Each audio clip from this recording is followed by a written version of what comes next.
For thousands of years, Jews around the world have celebrated Rosh Hashanah, which means head of the year in Hebrew. It's a 2-day celebration beginning on the first day of Tishrei, the 7th month in the Hebrew calendar. In the modern calendar, it falls between September and October. So why does a new year start on the 7th Hebrew month? Well, because God said so. And in the 7th month, on the first day of the month, ye shall have a Holy Convocation. According to the Bible, this day marks the anniversary of God's creation of earth. God summoned Moses to Mount Sinai and instructed him to keep the day holy. 3,000 years ago, the holiday probably wasn't called Rosh Hashanah, because those words aren't mentioned in the book of Exodus. Originally, it was just celebrated on the first day of Tishrei. In biblical times, months began when the first sliver of the new moon was visible.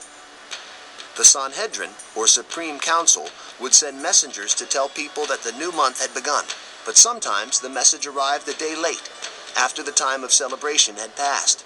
By the 12th century, Rosh Hashanah was permanently extended to 2 days, ensuring that all had a chance to participate. Those 2 days are considered one long day. As in biblical times, Rosh Hashanah marks the beginning of the 10 Jewish high holy days that end with the Yom Kippur. It's a period of deep introspection and repentance. The devoted spend the first evening and the morning after in temple. Work is not permitted. Throughout the services, a shofar or ram's horn is sounded, alerting worshippers to God's judgment.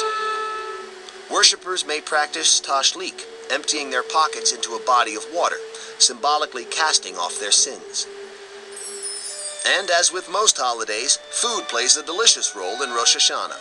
On the first night, apples dipped in honey represent a sweet new year.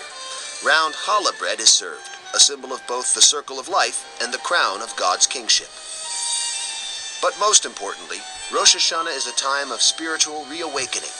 If the devoted truly repents for sins committed during the past year and promises to do better in the new year, perhaps, just perhaps, God will record the faithful in the book of life. The reward is another year on earth. Rosh Hashanah is even celebrated by non-practicing Jews. For them, it's a time to embrace their heritage. When friends and family gather, count their blessings, enjoy a fine meal, and wish one another Lashana Tovah, a good year.